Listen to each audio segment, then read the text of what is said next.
Welcome, everyone, to the Game Vault Podcast. I'm your host, Tom Schuster. Joining me tonight are Jenny Aquino, Mark Myers, and special guest, Ant Del Vecchio. Tonight, Ant will be defending the Legend of Zelda's honor. We will be discussing fidelity versus frame rate, and we'll be reviewing our Retro Roulette game, Super Mario Bros. 2 for the Nintendo Entertainment System. But before we get to all of that, what have you guys been playing? Special guest, Ant, you get to start. Okay. Hi, everybody. I'm glad to be back here. So what have I been playing? Not much. So I just moved, and it took me about 2 months after I moved to hook up my PlayStation 4 again. So I've been playing NBA 2K, which is now 2K20, so it's a little bit behind. I've also been playing I tried playing Skyrim again. Nice. And it's not a bad game, and obviously I'm not gonna sully the name of the game and say it sucks because I just don't get it. What my problem with it is that I go into these dungeons and I'll spend 20 minutes, going through it pretty well, and then all of a sudden, huge challenge spike. The difficulty spike is huge, after a certain point of every dungeon for whatever reason. Maybe I'm going in the wrong dungeons at the wrong time. But it's impossible to progress a certain point. So then I have to haul ass all the way halfway out the dungeon.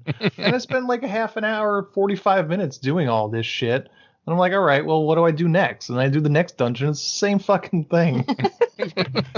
So I'm not accomplishing anything. I've got 12 dungeons that I've half completed. And I don't know what I'm supposed to be doing. I don't know if I'm just supposed to be grinding and just finding shitty things that I could kill and just spend 40 hours doing that before I'm doing any of these dungeons, but I don't know. Maybe I need to start over again and try a different build or whatever. But yeah, I'm just getting the shit kicked out of me. At certain point in each dungeon, just running through, get hit twice and boom. All right, start over again. Glad I saved.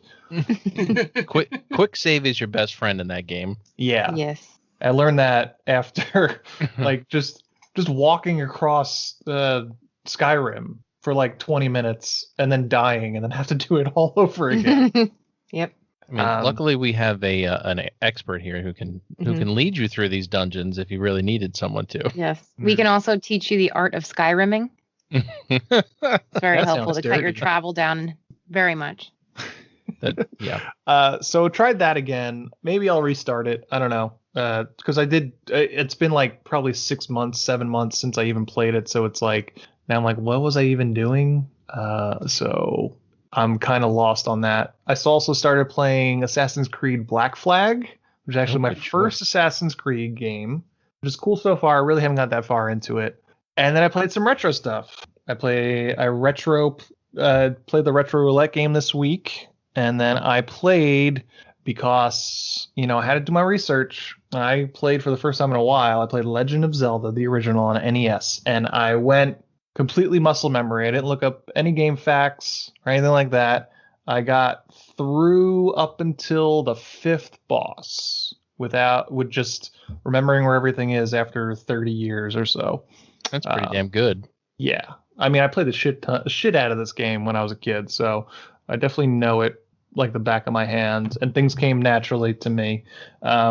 Yeah, that's what I played, I guess. I can't really think of anything else. I guess the last time I've been on here, I played maybe an hour of Ghosts of Tsushima.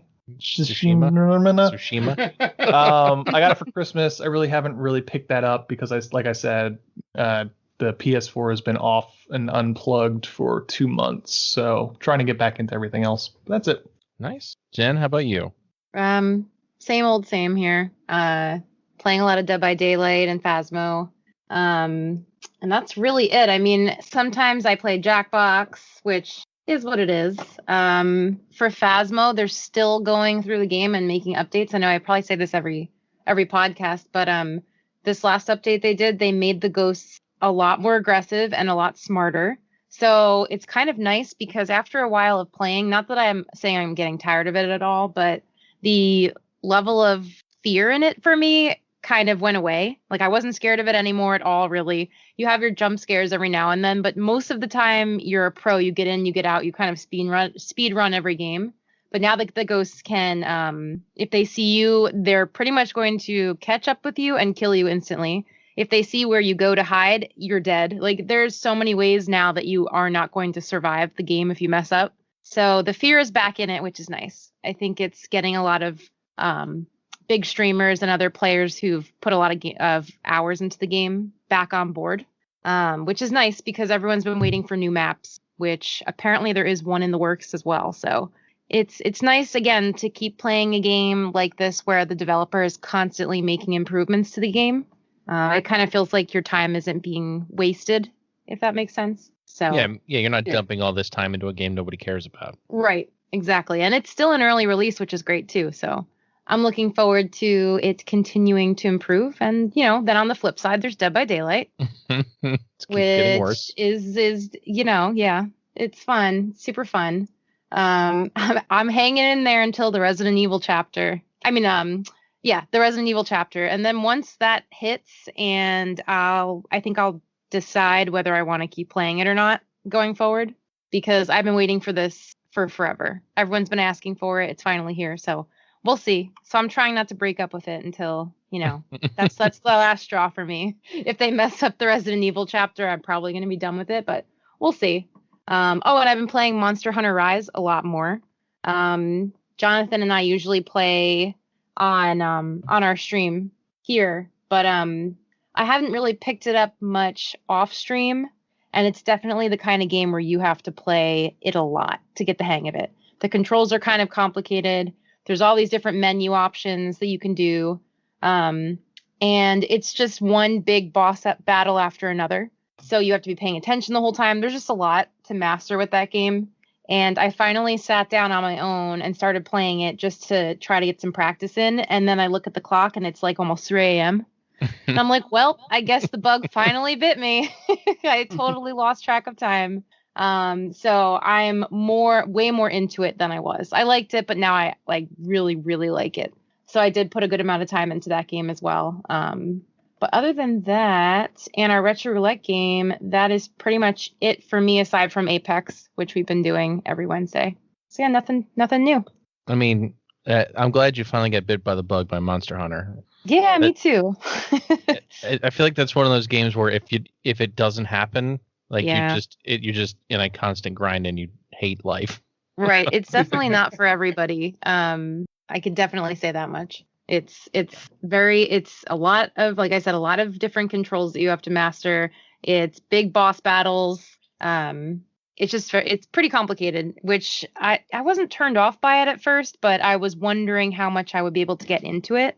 But it's going very well now. So, I mean, my character's armor is embarrassingly horrid, but it's strong, which is fine. It's all that matters. But yeah, the fashion aspect, which is what our friend Jonathan is now embracing, I need to get to that point, because right now I look like Rita Repulsa pretty much.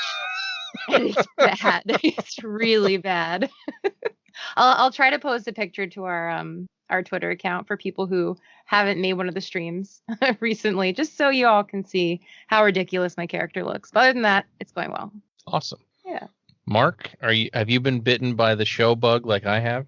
Yes, but for the same reasons that I played the show in the past. As I've said every podcast here, so I'll keep it real short, I still very much enjoy the ridiculousness that is playing in the polo grounds, with 256 feet down the poles, and then 483 feet to center field. So it lends itself to a lot of funny situations. I literally hit a ball almost 470 feet that got caught in center field. That would have been out of just about any other ballpark.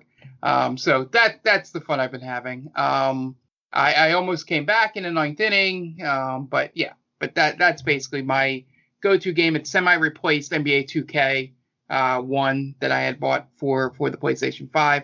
But I played that as well. But the game I played the most recently is I just decided that because of the storage issues on the PlayStation 5, that I just need to kind of not blow through so much, but sort of just concentrate and bear down and try and beat Watch Dogs Legion, so I can take it off the PlayStation, because I also do have Modern Warfare on there, and that continues to eat up space. It's just going to be the only thing on the PS5 soon, as it is on every other system. Bigger and bigger. So, and for some reason I can't, since we don't play Warzone anymore, I wanted to undownload Warzone, but they don't let you do that. Yeah, you can only undownload the single player or the Yeah. the single player part. So yeah, I still play the multiplayer there every so often. But Watch Dogs is interesting. I got to get away from my tendency to want to play just one character, because the whole point of that game is to switch up the characters based on what you need to do. You have some characters that are good in hand-to-hand combat, which there's a bare knuckle brawler league that you have to go through to get a special character. And by special, I mean just somebody that has a whole lot of stats. It's not like some kind of named character or something. It's not like in Assassin's Creed where you start meeting historical figures. But yeah, and then you have ones where you need a lot of spying and being able to download stuff from long distances. So you need to get the guy that's really good at that. Then you need to use the people that have the special clothes to get inside the places. But for a while, I was just playing as the starter character that I got, just because you're so used to just playing one protagonist and then the whole thing. But that's not the point of a Legion. So story's fine so far. Maybe I was spoiled by Hades, but I'm only about 10 hours into this game, and there's always been way too much repeat dialogue so far. And that was the one good thing with Hades, is that I played that game for, I think it clocked me at 61 hours so far, or maybe a little more than that, because Epic does it in days. So I was something like almost near 3 days playing Hades, and there wasn't one repeat line that I had seen so far. So that just shows you the difference in quality in the games also. In writing, yeah, for sure. But London looks great. Never been there, so I don't know how close it is. I don't have the comparison to, GTA 4 when they're in New York and you see, I kind of get this. It kind of looks like places I've been. But yeah, so I've been fully concentrating on that, playing my sports games when I need palate cleansers, and then I just had to blow off some steam one time, and I just started singing really badly Rock Band 4 songs that I have on my PlayStation. A lot of Hootie and the Blowfish and Gin Blossoms, because those are the only songs that I can get pretty high percentages on medium, not even easy. So, and then, I tried playing through the campaign, but for some reason it restricts the songs that you can use. You can use some of your downloads, but not all of them. So I ended up having to play the same 4 songs for 3 straight things, and it just got boring. But yeah. So, and I'm looking forward to, and this is down in the future, but outside of the other stuff we said a million times, I'm really looking forward to for American Truck Simulator. They're gonna be doing Texas at the end of the year. And I'm just interested of how they're going to do a state that big. Yeah. Because California, they had there's a lot more, the areas are more spread out in terms of cities and stuff. In Texas, it's a little more just clustered to the east of the state. There's nothing in West Texas. Yeah. Yeah. So it's going to be very interesting to see what they do with that. And it means that unless they're going to keep updating this game, that they're going to get to New Jersey and Pennsylvania in the year 2030. Wow.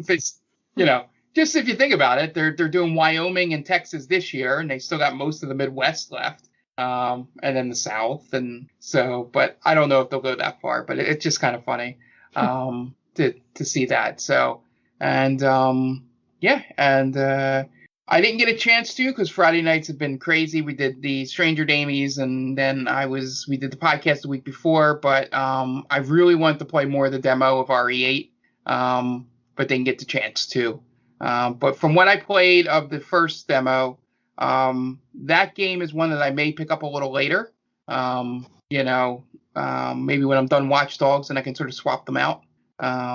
But yeah, it was a really good demo for what they're going for. The first person does a whole lot for those games, and that's about it. That's about what I've been playing. Nice. Yeah, like I said, I've been bitten by the show bug, which is awful because it's one of those games where they get you by making the games quick. Like if you're doing Road to the Show, which is what I'm doing, it's basically you create a player and you try to get them to the major leagues in baseball. I know everyone is probably hating this right now. But yeah, so they make the games really short because you only play the parts that you are a part of. Like you only play your at bats, or you only play when you field the ball. So it's to get through a single game is like 5 minutes maybe. So it's that just one more, and you just keep going. And if you're not having a good day playing the game, Ant can attest to this. It just gets worse. Yeah. Like it never gets better. If you're just not doing well at the game that day, you should just stop. And I just don't know how to do that. I don't know what it is. Like it could be either you're tired or you're just not as coordinated that day. But if you can't hit a fastball, which is like the easiest pitch to hit for those who don't know anything about baseball, the fastball is a straight ball. You should be able to hit it 9 times out of 10. If you can't do that, you should just shut the game off because it'll just get really frustrating and you will hate life, which is what happened to me before the stream on Wednesday. And I came on, shot out of a cannon onto our Apex stream and was really, really mad at the world for no reason other than the show was pissing me off. Yeah, I know those feels. You can't play the show after 7 p.m. Can't do it. You really can't. It's something weird. It's some weird thing that happens after 7 o'clock, and all of a sudden you can't see the ball anymore. I don't know what it is. You're just that slow. That's all it takes. Mm-hmm. It's amazing. Yeah, like playing it on the weekend. Great time to play the show on the weekend. Play it after work. Not gonna happen. Not gonna have a good time. You're gonna have a bad time. Yep, and again, if you watch back that stream from Wednesday, Sam says to me, so we need you to play the show every time before Apex Legends, because I was so mad that I was concentrating that much more on Apex Legends and I was doing really well for once. So he's like, you need to be mad every time you start this stream. I was like, I really don't want to do that because that feeling of sucking in the show has got to be the worst thing ever. Right. And think about this too, Tom. We not only had you go from the show to Apex, you went through the new deathmatch mode, which is extremely frustrating in itself. So that was like rage on steroids for you, I guess. Yeah. And I wouldn't call that much of a deathmatch. No. The fact that they called it deathmatch was sadly misleading. Oh, but yeah. It is what it is. Yeah. So I'll get to that real quick. So we played the new mode of Apex, which they call deathmatch, but it's not. If you've played Destiny 1 or 2, the Trials of Osiris mode is essentially what this is. It's 3-on-3, and you can revive your teammates just like that mode as well. But it's just I think the levels are too big, and I just don't like that play style because you can't be aggressive. And if you're the aggressor, you automatically lose, I feel like. Yeah, I think we saw a lot of people hang back because the ring will close around you. So people wait usually until the last minute or they snipe you from a distance. It's kind of difficult. Yeah, if you're not a good ranged player, it's not the mode for you. Because if you try to be aggressive and run up on people, you may be able to catch them off guard. But at the same time, if you see them, they will definitely see you, and if they have ranged weapons, you're screwed. You have no chance. But yeah, some better gaming news for me. I've been playing Miles Morales a lot, and man, that game is gorgeous. I love it. I liked the first Spider-Man, and this is just more of the same, and I'm just glad they gave us more of the same, and they didn't change it too much. But yeah, that, and I played a little bit of Chain of Memories. I still haven't. I need to like revamp my play style for Chain of Memories, for Kingdom Hearts Chain of Memories. Jonathan sent me a great fact from probably 1999 or whatever year the game came out, 2005, I think it came out or something. But yeah, for those who don't know, Game Facts is where you would go before YouTube was a thing. That's where you found out about Missing No and all those fake Pokemon things that weren't real and stuff like that. But yeah, that is pretty much it for me. We have a lot of news this week. All kinds of stuff is happening in the gaming world, and something that hits kind of close to home for Mark. Yeah. He's going to talk about that real quick. Is the departure of a number of Giant Bomb members. So Mark, go ahead. Yeah. So for those who don't know, Giant Bomb is a website about video games. They were founded basically for people that know the backstory. Once the founder, Jeff Gerstmann, was let go from GameSpot because he didn't give in to pressure to change a review score because of a company that was giving ad money to GameSpot. So they fired him. A couple of friends left with him after their contract, after they were able to leave, and they started Giant Bomb back in 2008, I believe, 2009. So it's been around that long. I probably jumped on board late 2013. So I didn't even get to experience Ryan Davis, who was another co-founder who had sadly passed away in 2013, outside of back content. So just a little background there.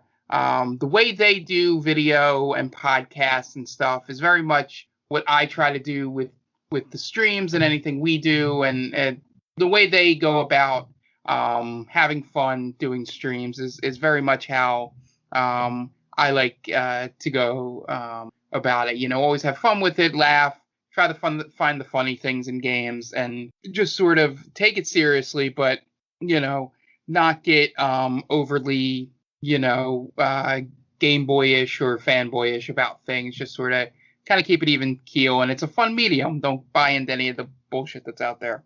So this week, on Tuesday, surprise to a lot of people, but maybe not so much of a surprise if you think about it. 2 of the founding members and one that was a pseudo one because he came on later and was part of the GameSpot crew that left. Vinny Caravella, Brad Shoemaker, and Alex Navarro left. Their last day is tomorrow, Friday, when we're recording this. And those guys are basically the heart of it. And Jeff is staying behind to kind of try and do this new thing with news. It's one of those things where it's one of the first podcasts and things that I've gone through that it made it all the way through, and it's like an end of an era thing where it hit me a little bit, but what is it called? Parasocial relationships really aren't that healthy. But it was just something that shouldn't have really hit me hard in the grand scheme of things. But for like a couple hours on Tuesday, I was just kind of staring at my computer, reading stuff and watching old GIFs and sort of with, just sort of sitting in that sort of gut punch that was happening. But I just wanted to give a shout out to that because I believe Giant Bomb's one of the last in terms of not so much trying to cater to being that YouTube, Twitch sort of, the joke of the YouTube thumbnail with the guy with the surprise face and the thing, next to him that they're doing or stuff like that, or being overly performative. A lot of that stuff's cool and but it just felt like the end of that. They were the last guard of, the old mixture of, video game reviews and thoughts on it, with going to video online. So, it's very much, I don't know what to compare it to because this is, really anything, that I've experienced in terms of that. But, it's been an influence to a lot of people that are out there doing what we're doing now. The Bombcast is one of the most downloaded video game podcasts in the world, that airs every Tuesday. And I think there wouldn't be a lot of things that are going on now in terms of video game streaming coverage and kind of breaking off and doing it on your own without these guys. So big shout out to them. And if they do anything different, I will follow them. And I think a lot of people will. But I thought doing a video game podcast and having a streaming channel, it would be something that we shouldn't ignore and should at least address. And I'm probably far and away the biggest fan here of those guys. So I want to at least say my piece, and I appreciate Tom letting me say it. Not a problem. I totally agree with you. I mean, it's always tough when your favorite creators move on from what they're doing. Yeah.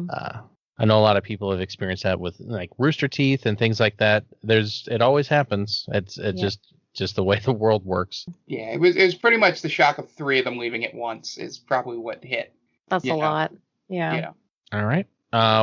Jen, what else we got going on this week? So like you said, we have a lot to talk about, but we'll try to do it quickly.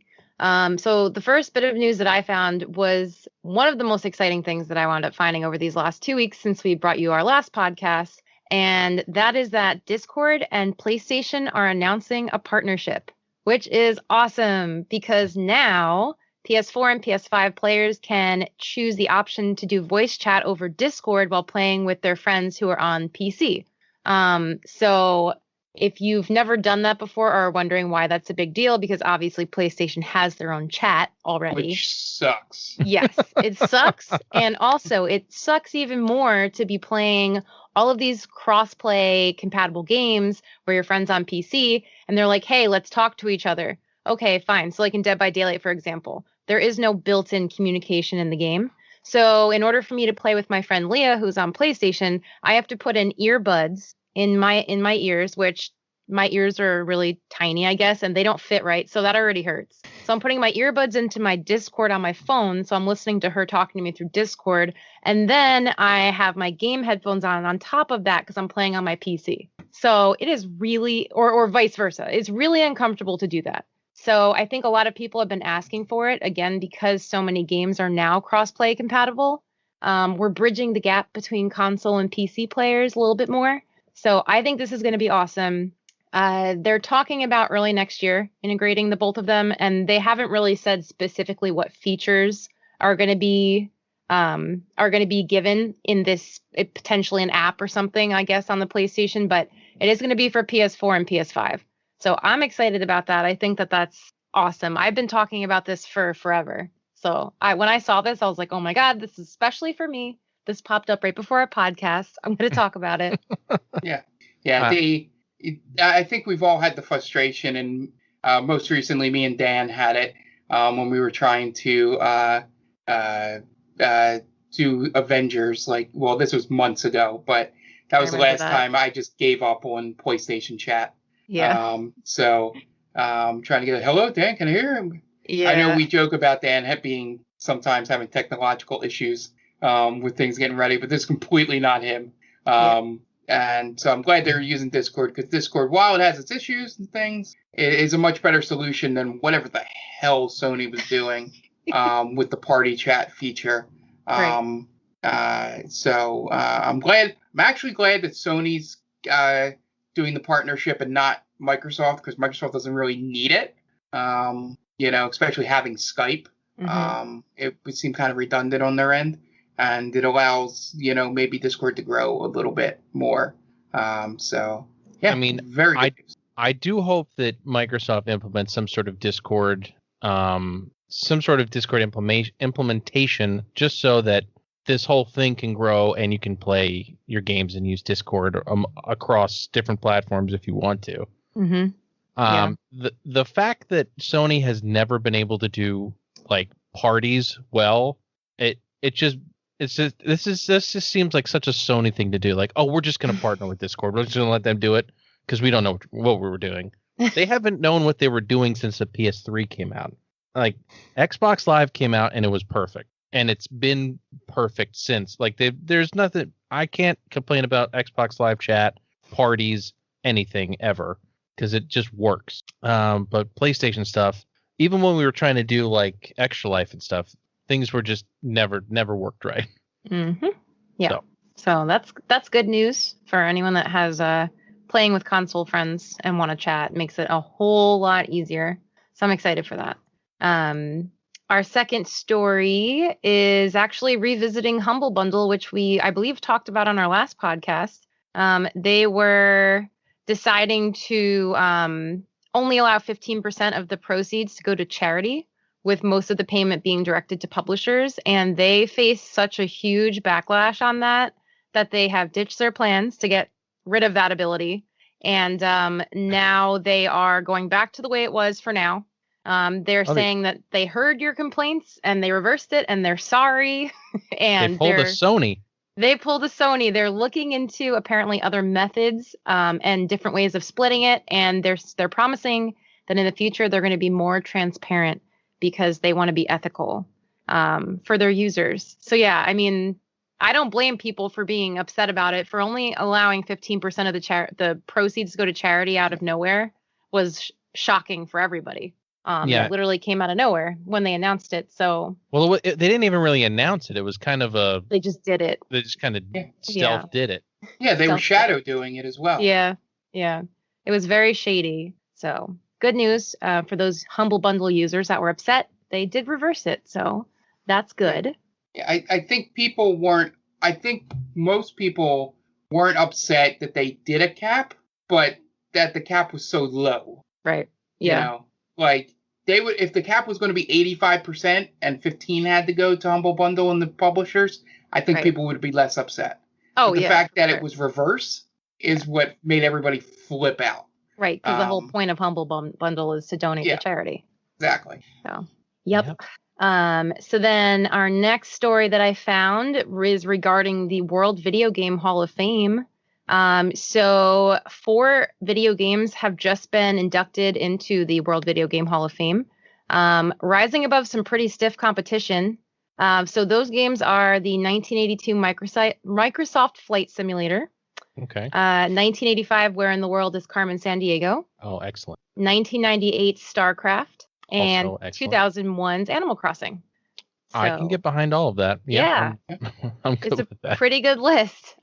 Just so everyone knows as well, finalists that did not make it all the way were Call of Duty, Farmville, FIFA, Guitar Hero, and there were a few others, but I picked out the most. Farmville better never make it. I saw Farmville and had to do a double take. I'm not going to lie, but it was in there. People would literally give their friends and families their passwords to their Facebook when they went on vacation so that they could take care of their farms. So it's so stupid. There's a cult following behind Farmville, RIP Farmville. But yeah. So just so everyone knows as well, the awards tries to encompass all video game categories. So I believe it's arcade games, computer, console, handheld, and mobile games. So those are the categories that they try to look at. But yeah, I mean, Flight Simulator, they were saying, they gave very brief reasons why they picked the winners. So they were saying Flight Simulator has helped people travel the skies essentially without having to leave home. You had Carmen Sandiego teaching kids geography. And it wound up inspiring the show in 1990 as well as the animated series on Netflix. StarCraft was selected because of its super immersive science fiction style, and it's regarded as one of the best real-time strategy games of all time. And then Animal Crossing has attracted a huge audience of all kinds of gamers. And it was a huge hit during COVID as well because people learned how to socialize through a video game even more than I guess they expected to. So yeah, I feel like those are all solid picks, like you said. Definitely. Yeah. I mean, StarCraft, people were playing competitive StarCraft up until, I mean, they still do, but isn't it esports? Yeah, it kind of started esports. Yeah, I think they were like one of the first esports competitions was with StarCraft. Yeah, that's when I learned how terrible I am at StarCraft.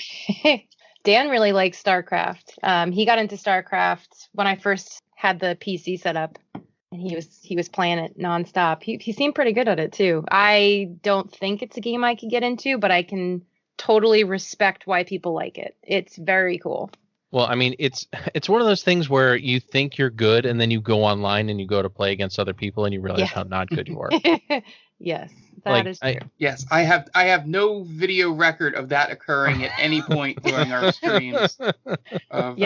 Anything from the first-person shooter multiplayer perspective. Our friends became enemies. Yep. So I found this story and I thought of the three of you because it's about baseball. Oh. So I figured I have to put this in here. So Jesus Luzardo of the Oakland Athletics had to apologize to his team and his coaches on May 4th because he hairline fractured his hand. Do you guys know where this is going yet? Yeah. Okay. I have an idea. Doing what, you ask? Punching a table after playing a video game. He is I'm sure he was playing freaking Call of Duty. or Apex. Oh no, Or- wait, when did Apex drop? Was it the 4th? Because it could have been Apex. It could have been. So he is currently indefinitely out due to the injury.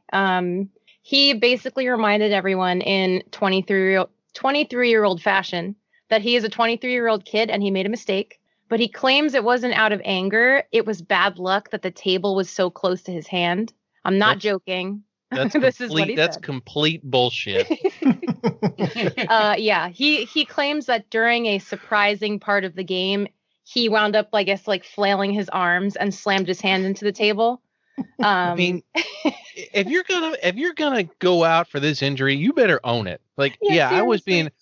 being super competitive. Right. I wanted to beat this 15-year-old kid who was yelling about effing my mom and whatever, and I hit the table. Yeah. I was angry and I hit the table. Don't just say, "Oh, I was surprised by it." Yeah. So yeah, he went. There's a pretty big chunk of a quote from this guy who goes into this whole thing. But in the end, he does admit that it was immature, and he promises. This is the best part. It was immature of him, and he promises next time he'll make sure the table isn't so close to him when he plays. That's what he learned. That out was the of lesson this. he learned. Got it. I swear to you, look it up. Oh, my There's God. a whole quote from him about it. It's really funny. At I thought you guys would appreciate that. At least, I don't know if it was mentioned in the story or what, but I wonder if he, like, while he's injured, he doesn't get paid because, it's like, I'm only thinking of because of the NFL had a recent thing where somebody got hurt working out in his home gym and he, like, doesn't get paid for the season because of it. Mhm. And I'm wondering if baseball's union is so strong that this guy can break his hand playing Call of Duty. And I think baseball's got the strongest union in Yeah. sports, so I think he'll be fine. yeah, and he doesn't. He can apologize like that, not go, "Oh, I'm sorry, I'll never play video games again." To do all this. It's just like, "Oh, next time the table won't be near me." Yeah. Yeah. Maybe I'll play His something else. direct quote is, "I don't plan on hitting my hand again. I'll move the table a little further away from me next time." How about you don't that- suck or something? Like, Right. just Not like, that I won't play 4 hours before I start again. I'm just gonna move that table and then I'll be good. it's just so dumb. If you're like I said, if you're gonna pull that, at least make it sound like you were competing in something. Right. Don't whamby-pamby it and just like try to explain it away with some stupid excuse that we all tried with our parents. Yep. Oh yeah, for sure. So yeah. Our next story, Tom, you're gonna help me out with because I don't know too much about it. I know the bare bones. So we have really good news for a lot of retro gamers who may be interested in the RetroTink 5X, which is, I believe, the first of its kind in bridging retro consoles and modern TVs. So I know, Tom, this is your wheelhouse. Right. So those of you who have followed this podcast for a while may have heard us talk about the RetroTink 2X, which is a very bare bones scaling device which allows you to play your any of your retro consoles on a flat screen TV with minimal lag and makes it look, does a very good job upscaling and, it doesn't look like a blurry mess on your screen. Right. So the creator, Mike Chi, has been working on this new scaler called the RetroTink 5X, which 2X is just basically telling you that it's doubling the amount of lines. Like a retro game system generally displays 240 vertical lines. So, and normal television today can't read that. So basically they need these devices to double those lines, which a TV today can read into 480 lines. What this does is scales it to 1080p as opposed to 480p. That's incredible. So, and it also does something that no other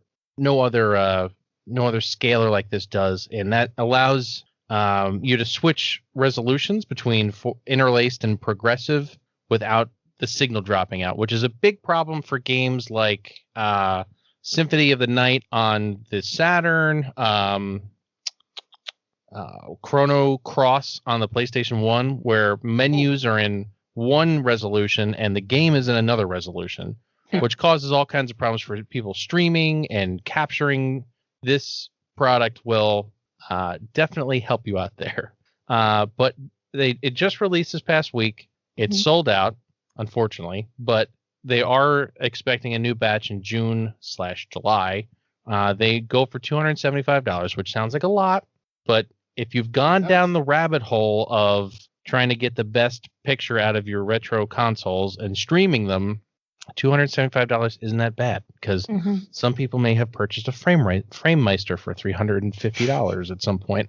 At this point, honestly, Tom, all jokes aside, wouldn't it be more worth it to get a Mister at this point? So there's a debate going on right now. So if you want to play your cartridges, something like this, and you have a lot of systems, if you have a lot of systems and you want to have them all hooked up and you want to play your original cartridges or CDs, you're better off going with something like this. But if you don't care about that and you just want something to play your games in the best quality you possibly can, in the most original looking, I guess, or the original playing, you would want to go with a Mister, because a Mister is a field programmable gate array, which basically emulates the systems themselves. And for right now, you could play anything from NES to, I think Super Nintendo is the latest, but you can play NES, TurboGrafx, Genesis. Yeah, I know. I heard there was a Jaguar. I believe, is coming. Yeah. They're working on PlayStation 1. So all of these systems you can play through the Mister, and that's about the same price as this Retro Tank itself. So again, if you have systems you already own and you have the cartridges and you have the discs and you want to play them on your TV, go with a Retro Tank. And if you like you want to stream your games that way, a device like this is great. A lot of people use the open source scan converter, but that has a lot of issues and problems syncing up to capture cards and TVs because of the way it does its upscaling. But the Retro Tank 5X definitely solves those problems, and you should probably look into it if you are into retro games and you want to continue to play your retro games if you don't have access to a CRT or something like that. So be on the lookout. June, July, I think the next round is coming. I'll probably put out a tweet because I'll probably get one. I missed out on the first round because, I was like, do I need it? Do I really need it? Now I've got FOMO, so it's happening. So yeah, that's exciting. All right, so our last news story of the podcast involves good old Zelda, because what is one of our podcasts if we don't talk about Zelda at some point? So this year was the 35th anniversary of The Legend of Zelda back in February. And we really haven't heard much from Nintendo regarding really what they're going to do, if anything, to celebrate the milestone. So people have been hopeful that the company will drop a surprise announcement eventually, which has been giving people a lot of things to look forward to and to build rumors about. So recent rumors were that we will be getting Wind Waker and Twilight Princess coming to the Switch, which could have potentially been released as a double pack, following, of course, the best Zelda game, the HD remaster of Skyward Sword. But now, rumor has it, we may actually be getting two different games, Ocarina of Time and Majora's Mask, released in a similar fashion in a double pack, but also potentially as an online store release as well. And I would freaking love that, because Ocarina of Time is my second favorite Zelda game. So obviously, while fans are still hardcore hoping for an actual remake of Ocarina of Time, which would also be awesome, I think this is a really good rumor, and I hope that it comes true. Yeah, so I think my one issue with this is that I'm still on the kick that I just want everything that was on the Wii U to just come out on the Switch. So Which I'm at this point, 99% of things have. well, they're still missing Wind Waker and the Twilight Princess HD. Well, that's what I mean. 99%.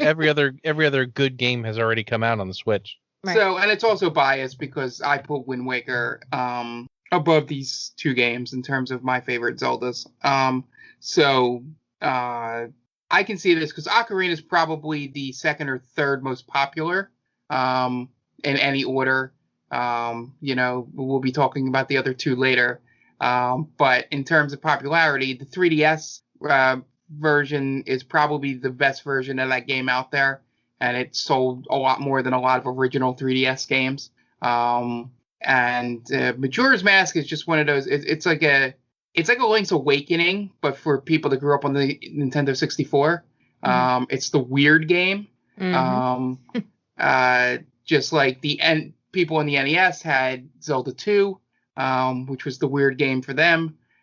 Zelda every once in a while releases a weird game, and they haven't done that in a while, to be honest. Maybe Skyward Sword could technically be a weird game, but you had Link's Awakening, you had Zelda 2, you had Majora's Mask. But I just maybe I'm just selfish because I want to play Wind Waker without the really drawn out sailing things that the GameCube version that I beat had, and make it a little more upgrade to it, because I haven't actually experienced the Wii U version.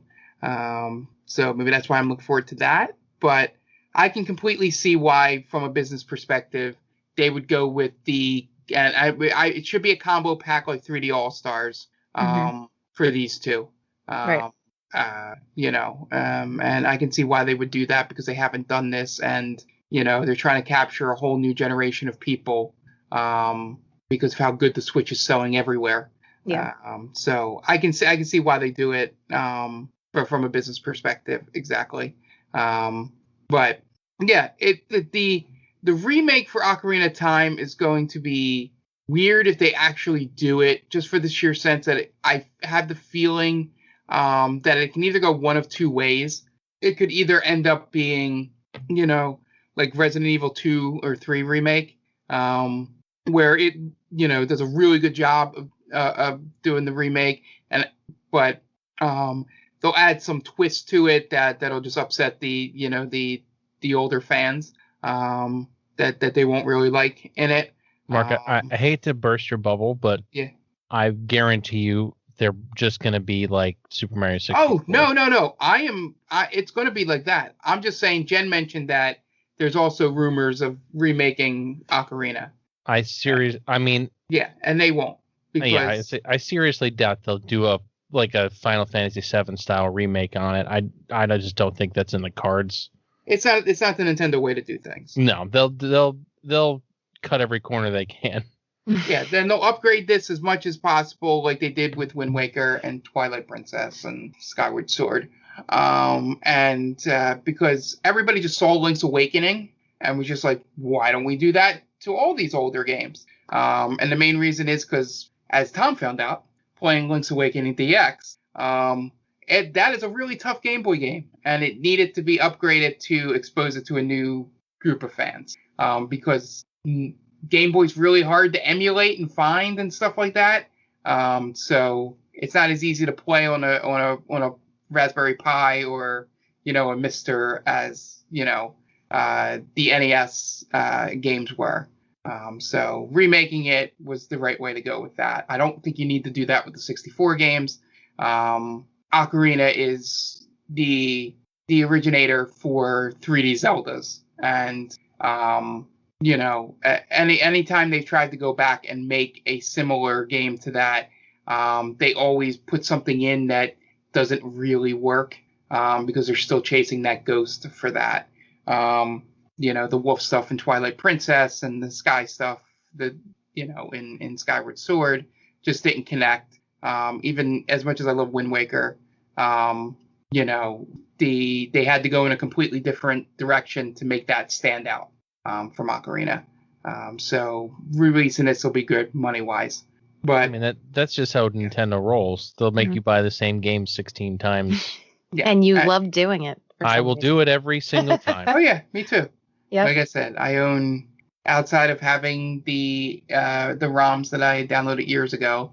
I do own, at the places I own just about all these games in that series. So, but I'm still holding out hope that they're gonna, finish the porting of Wii U games when they announce at E3.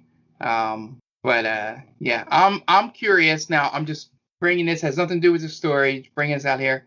I'm wondering if they're at E3 are going to do something like a Mario 35 thing for Zelda. I don't know how they would do it or what they would do, but just some kind of multiplayer online thing like for the 35th anniversary of Zelda. That could be the surprise announcement at E3. I don't know how they would do that either. Yeah. But who knew they could do what they did with Super Mario 35? So yeah, it'd be interesting. I'm excited to see what they do because a lot of people like Zelda. Yeah.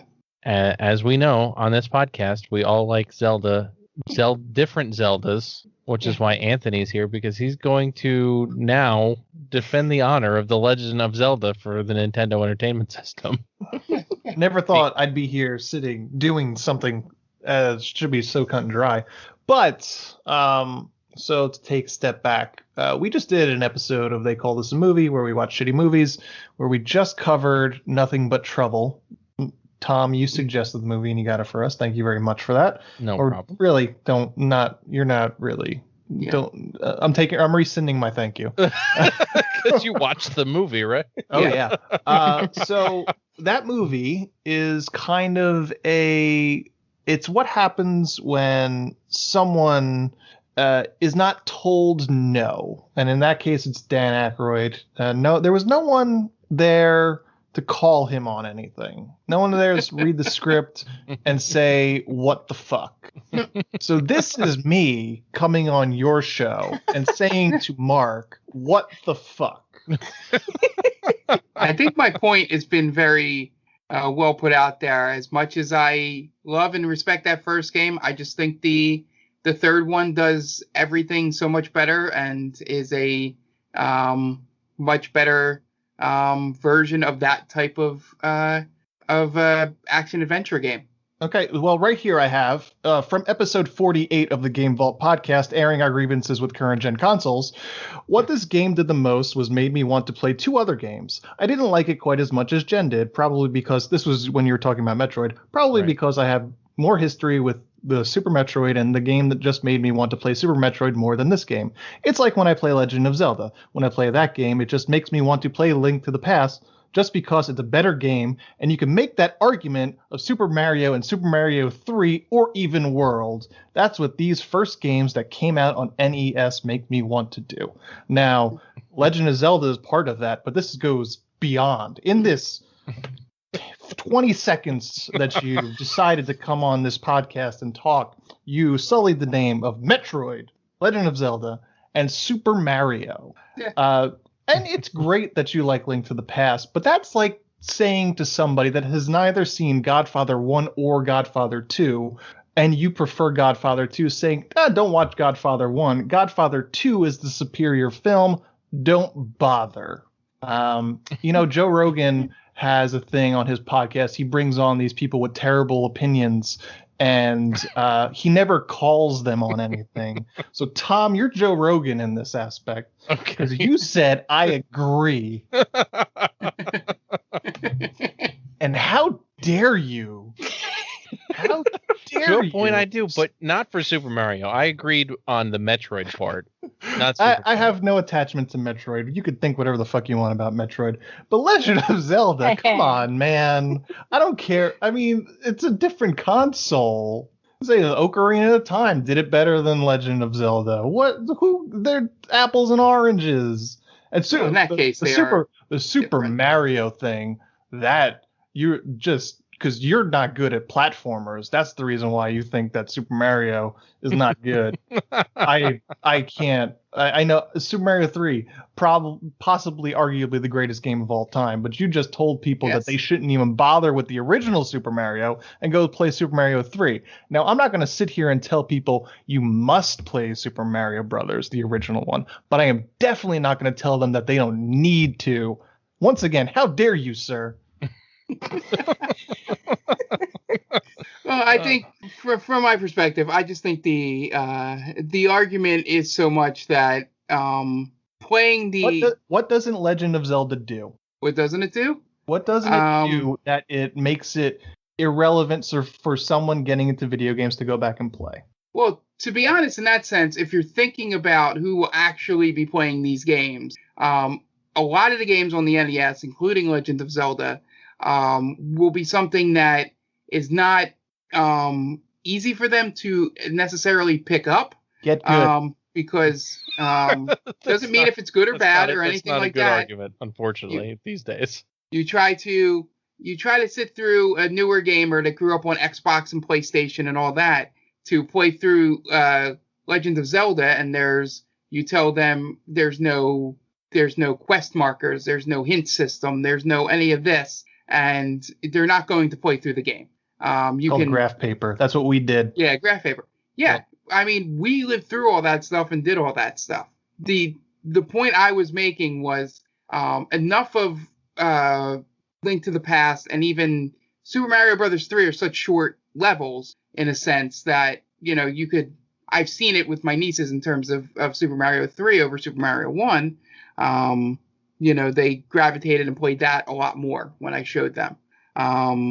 But the Zelda thing is just 3 with the ability to, a lot of the stuff might take you a little longer, but it's a little more straightforward. You're not a lot of trial and error in terms of, I just remember the burning the candles and finding the right bush to open up a secret path, and you just got to burn a bunch of bushes along the line if you don't know where it's at.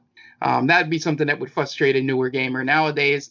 Not saying it's right or wrong in terms of should they be like that? No, but I'm just saying, sometimes you shouldn't need to force nostalgia on people or stuff like that and tell them, make them play those games if they don't want, not make them, but have them play those games if it's pretty much not going to work. It's like trying to get the majority of people into some type of movie or movie genre and telling them they had to watch the first or second thing that was ever made in that genre, to understand it and get it.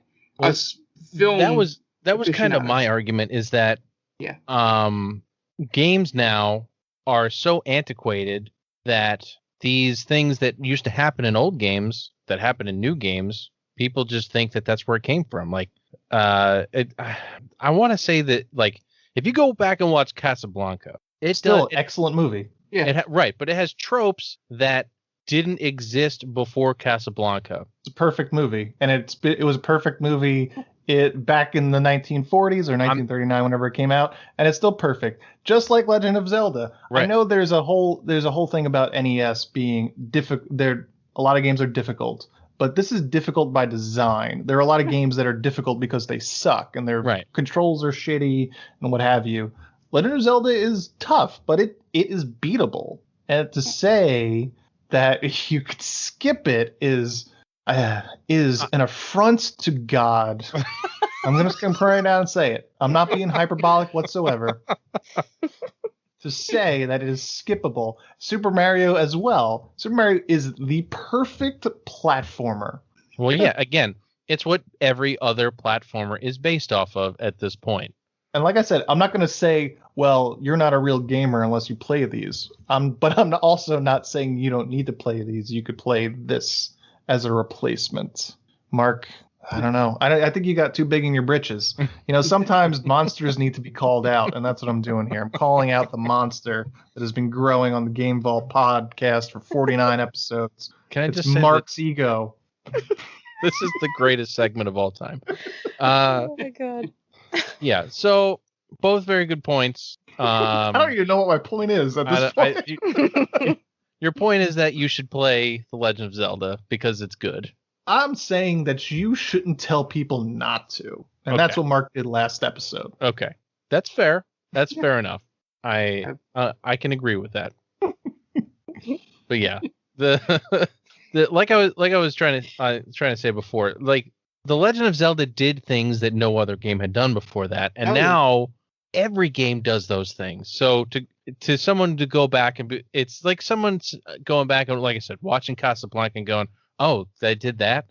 Every movie does that now, but that's just because Casablanca did it first. Which Sure. it doesn't. It just means that you should experience it, but try to put yourself in that mindset, which is what I try to do every time we play one of these retro games for Retro Roulette. Because if you come from today's mindset, you're gonna hate it. You're gonna hate the game. You kind of have to put yourself in those shoes from 1986 or whatever year we're playing the game from, because things didn't exist. Save points didn't exist, and Except for Zelda, actually.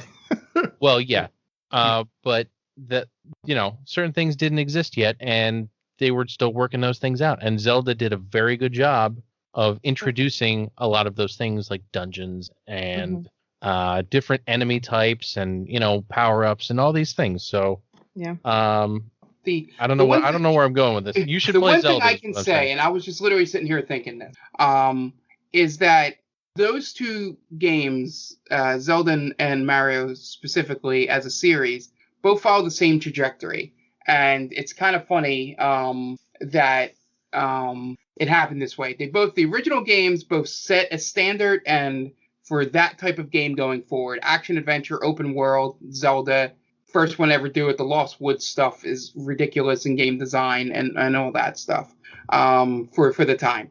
And Super Mario was the first platformer to be smooth and feel good and all that. Different kinds of challenging without being too challenging. And, they both did that. Then the second games, which we're going to talk about, the second one in the Super Mario series, went, at least in the United States, went so far in the other direction to be weird and different and just supposedly to be easier. And, you'd level up in Zelda 2 to make the enemies easier to fight rather than just going your skill in terms of being able to play. That both of those games needed the third game to sort of bring back, the classic way the originals were to keep them and in their long-staying power. You could argue that Castlevania did the same thing. Yeah, Zelda unfortunately had one less game to keep that footing, and then Ocarina was so good that it was able to do that for it. But Mario having 3 and then World back to back, probably the two best platformers you could arguably say of all time there as back to back games, it solidified that. And then it's sort of with games like that, it's sort of, I would like people to I come from a thing where I don't want people to play something that I know just from experiencing it with new gamers, with my nieces, that I know they will probably get frustrated with, and attention spans nowadays, people will not, stick with something that frustrates them. And that's something we can have a whole different discussion and argument about the younger generation just look like a bunch of old men yelling at clouds. Well, you guys did that last week. Yeah. Yes, that was last week's podcast. No, but I'm saying just in that sense of getting mad at the newer generation in terms of not liking our older stuff. Oh, I'm not getting mad at newer generation. I'm getting mad at you. No, I know. I at no point did I argue that. I know why you came on the show and did all that. But that was mainly where my point was coming from, is that it's very rare that I can put an NES game in front of somebody new and they'll play through it. If they get interested in Zelda and they love Link to the Past after I show them, of the older generation after playing one of the 3Ds, if you think about it, it'd be really weird of someone playing Breath of the Wild for the first time and then trying to show them the other games and they're like, we can't go everywhere? What do you mean? I have to do these things to unlock that first? And just that's a whole new can of worms that Breath of the Wild opened up with their ability to, you can go right to the end of the game at the very beginning. Mm-hmm. So. But sure, Mark, though, however, on last episode, you were not talking about the new generation. You were talking about you personally.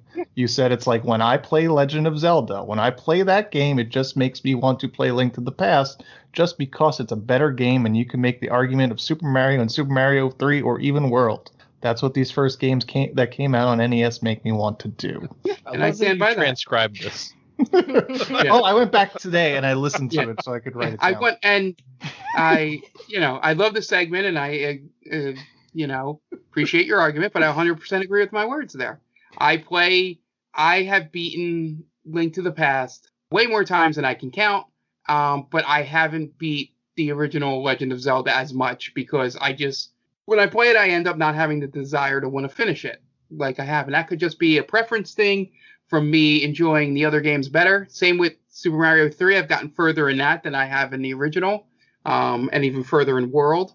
But, that's what it does. Whenever I play a lot of these older first-time NES games, I think the only exception for me is Mega Man.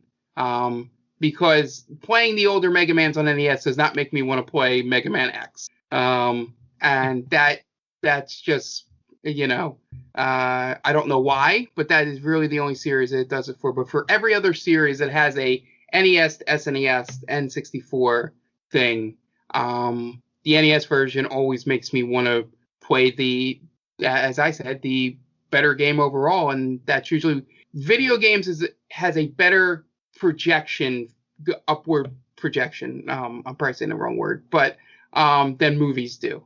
When video games iterate on themselves and get better as they do sequels in terms of if it's not a direct sequel. That's why a lot of the Final Fantasies work and stuff like that. They iterate on the one before it and improve.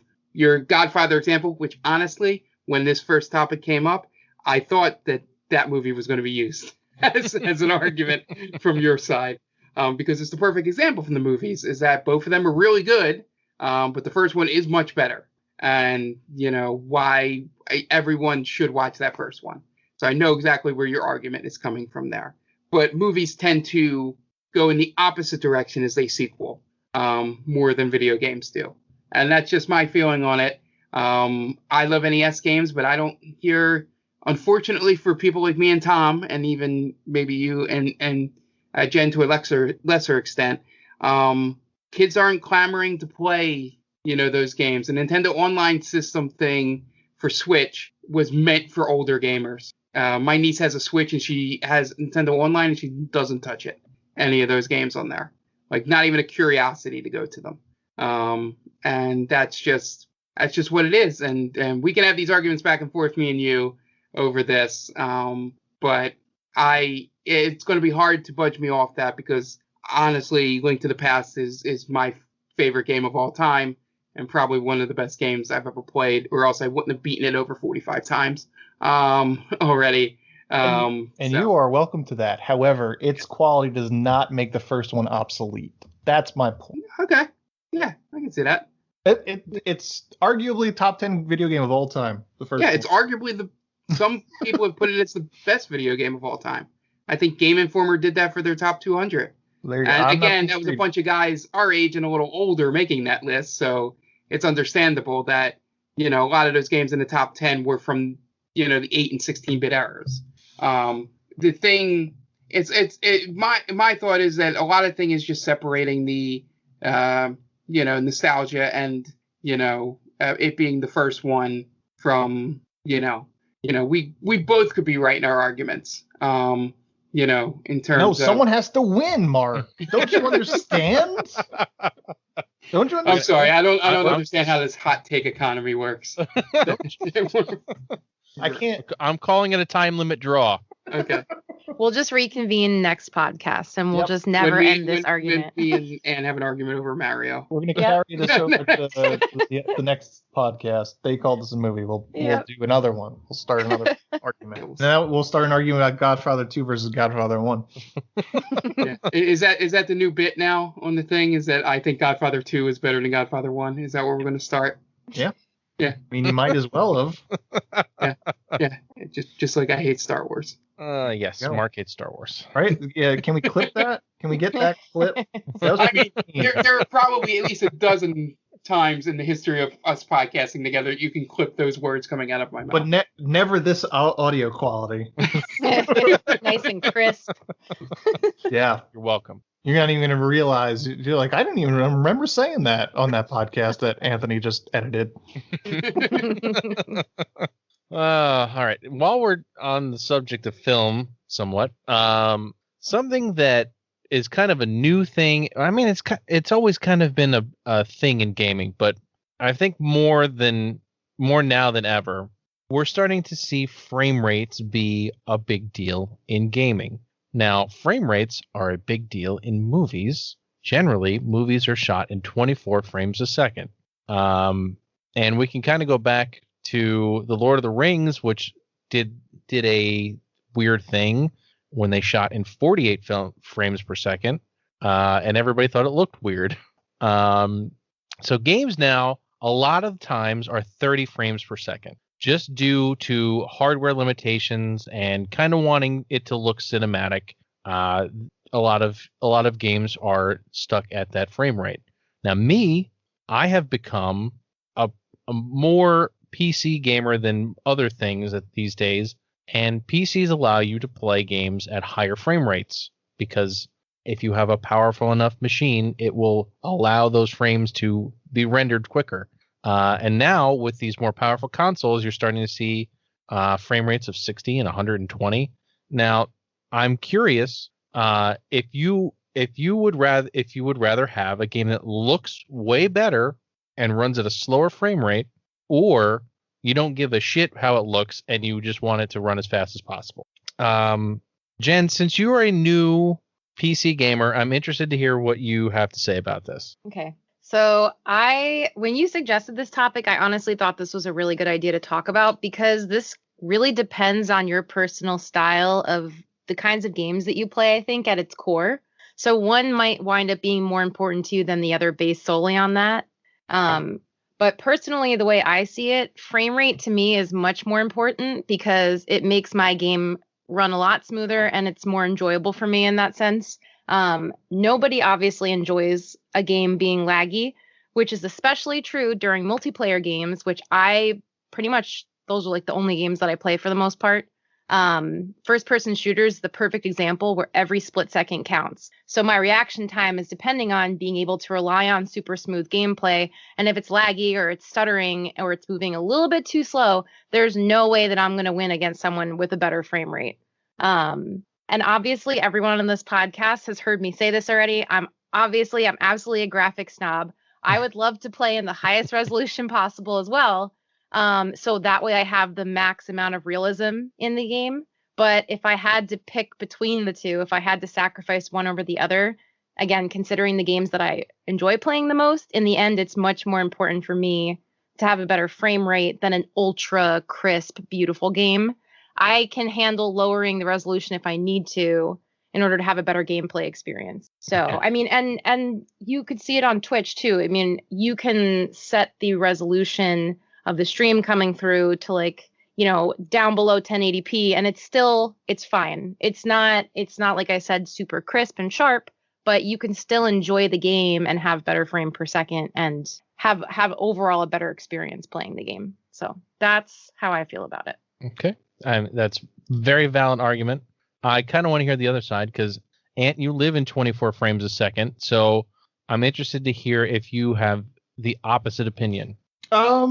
I don't know. I think what she said about what you play kind of depends. I'm sure if I played a lot of first-person shooters, I would want that kind of 60 plus frames per second to kind of get that close to real-life feel. Personally, I don't play those sorts of games because I am terrible at them, and they make me seeing in first person kind of makes me uncomfortable. I don't know why. It just does.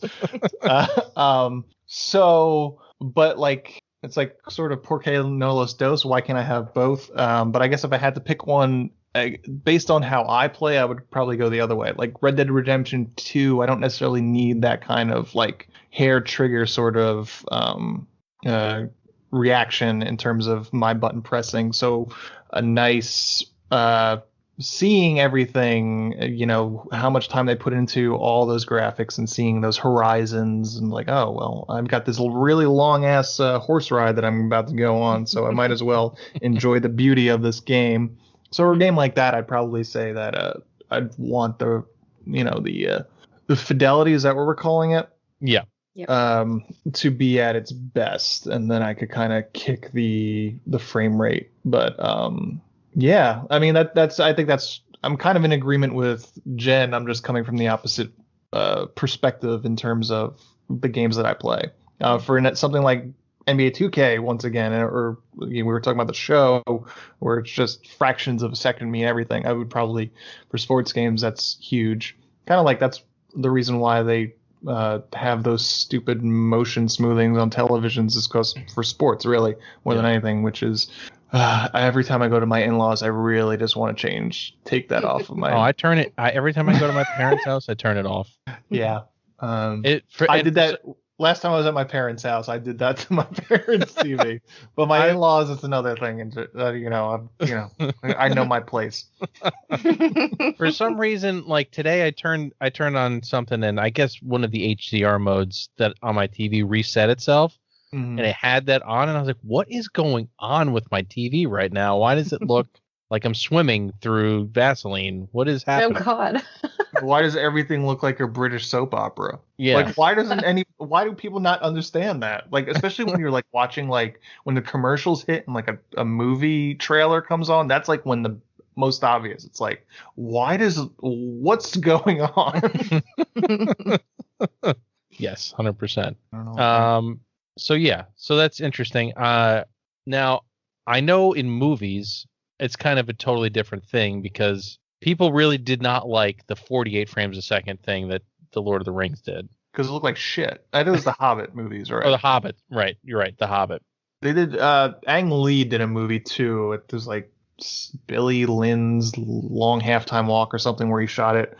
I don't know if it was 60, but it might have been 48. It's just like, dude, it looks weird. And maybe if we grew up on 48 frames per second as our movie standard, it wouldn't look weird, but it looks weird.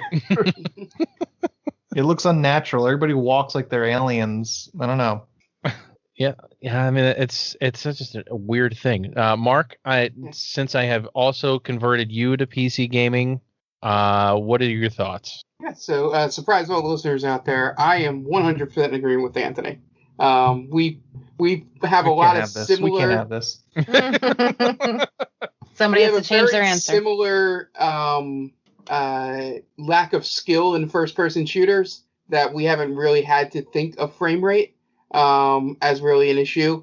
I've never actually thought about it in sports games realm-wise if they're playing a lot of hockey and baseball, but maybe they are 60 and I just never noticed it. But I play a lot of one-player games, RPGs, and even the action stuff. If there's a little lag, it doesn't really bother me. If it's a single, not a competitive thing, I can deal with it. I just want the games to look as good as possible, and that's why I love, even on the PC that I'm playing at 1080, it's a consistent 1080 that always looks good and doesn't have any pop-in or anything like the consoles. So that's why getting converted to PC has been like a godsend for me since Tom helped me build my new computer. I play as many of my games as possible on the PC, and now the PS5 does similar things in that, so I can get some of the console stuff that's not on PC and still have that issue, or have that, ability to see it that way. I am probably the furthest thing from a frame rate snob. When it doesn't happen, unless if it chugs to like under 20, I don't really notice. I feel like noticing the difference between 30 and 60 frame rates sometimes to me feels like those people that cilantro does or doesn't taste like soap. Where, for certain people, like a frame hits 45 and they're like, oh fuck, look at that. Drop the 40. And I'm like, I didn't notice anything. No. But, obviously when it gets to 20 and below, that's when games start chugging, and then it becomes really obvious. But yeah, that's just my feeling on it. Is before getting really deep into websites, video games, websites where a lot of the creators and stuff have opinions about that, and I'm saying opinions in capital letters, about the difference between 60 and 30. I really didn't notice it in my life, and couldn't have told you anything, and I probably still can't. I could I can tell the difference when someone unlocks the frame rate on PC, and we're talking like 100 plus, frames. That starts getting pretty obvious to notice the difference, especially with first-person shooters. But I am very fine with just living in my very beautiful games, even the ones like Ant mentioned that frustrated me, and I immediately deleted the game after losing a perfect belt. We could talk about that one episode. Yeah. And to be honest, I'm thinking now that I have the PS5, probably going back to it, but I need that external space solution for it at this point, or even the internal one. But yeah, I am definitely the, give me graphics, give me, no pop in. I'm so glad I got Cyberpunk for PC, because if I had gotten any of those console versions, it may have made me pull my hair out. There are still parts of the game on PC that makes me go, how do you release this video game? The fact that the traffic is on a set path and not its own AI, like own free will AI, is bonkers to me, because they had solved that problem for Grand Theft Auto 15 years ago. But the game looks really pretty when you have it turned up, so I can forgive some of that bullshit stuff. And that's just me. I know Tom is going to be on the far side of the frame rate in this equation. So I think so far, without hearing his full opinion, I think having a nice mix of the type of gamers this was a good topic. Mm-hmm. Yeah. So as Mark said, I am on the other side. I want to have 60 frames a second whenever possible. The only times when I really don't care too much is generally like a game like Red Dead or something like that, where you can, or even like Flight Simulator, a game where it's very slow paced, you can get away with a slower frame rate like that. But since I have started playing on PC, all I care about is that it's 60 frames a second. I don't care about anything else. Pretty much.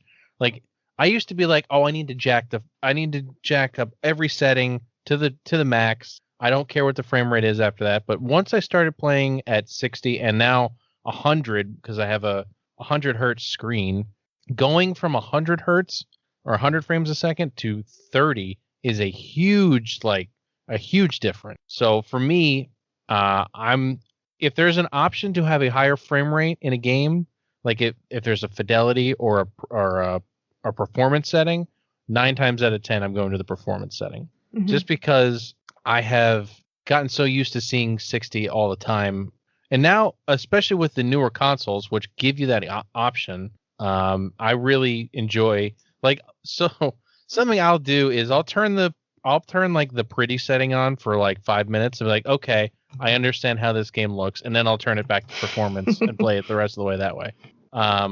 But with the new consoles being able to go up to 120 frames a second, I don't even know it's going to be a problem that much anymore. Yeah. I guess it depends once we really start seeing next gen titles, which we still haven't really seen many. So once we get some real next gen stuff going on, that's when this argument will get even more interesting, because it seems like everybody now is doing the fidelity versus frame rate settings in their games, and I think we're 2 and 2 here. I think Jen and I are more on the frame rate side when it comes to the games that we play, and you guys are on the fidelity side, which is great. Mm-hmm. That's why we made this podcast. Another fucking draw. What's the point of this episode?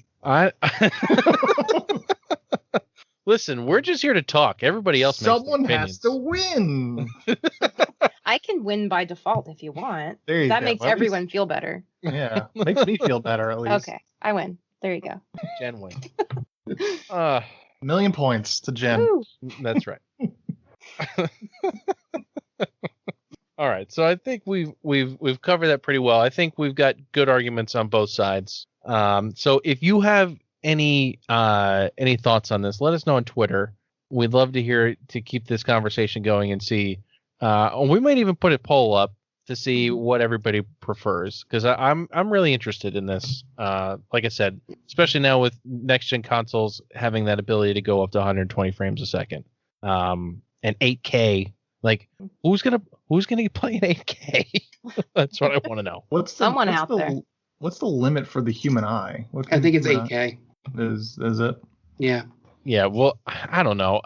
Even like 4 I can tell the difference between 4K and 1080p, but it's like such diminishing returns at that point, because going from 480p to 1080p is like crazy. The pixel density is really, the difference is really big. But when you're going from 1080 to 4K, unless you are like within 10 feet, they don't look all that different. So it's really a matter of how far away you are, and the pixel density of the screen, how big the screen is. There's a whole bunch of science that goes into it, but sure, 1080 to 4K is not as big a jump as 480 to 1080 was, or even 480 to 720. Or right, even 480 to 720. But I can't even, like, my mind can't even comprehend 8K, so I can't really form an opinion on it yet. Yeah. All right, so this all feels like a dream, which we're going to talk about next, because we're going to talk about Super Mario Brothers 2, which was all a dream. Yep.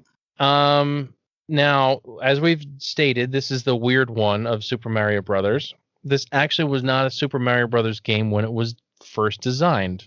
It was a game called Doki Doki Panic for the Famicom Disk System in Japan. And after the Nintendo of America president played the Japanese version of Super Mario Brothers 2, he said, "This is way too hard. People are not going to like it in America. We need something else." So they took Doki Doki Panic, they stuck Mario characters onto it, and mailed it out as Super Mario Brothers 2. And that's what we played this week. Yeah. The one thing, just because I highly recommend as a supplement to this Retro Roulette, this game, is watching this gaming historian's documentary on it, because even what they did with Doki Doki Panic, they didn't even bring the best version of that game over, as because that game forces you. It has a save feature, like sort of Zelda-esque save feature on the NES, and it forces you to beat the game with all 4 characters before getting to the final boss of the game, and then they completely stripped all of that out for this. And it's just funny that they released this as a reskin, and then didn't even keep a lot of the really good quality of life stuff that the original game had. It's such a unique and weird clusterfuck of a story, and it's amazing. Yep, I agree. Yeah, I totally agree. Go watch the video that Gaming Historian did. He always does excellent work on his documentaries. All right, Jen.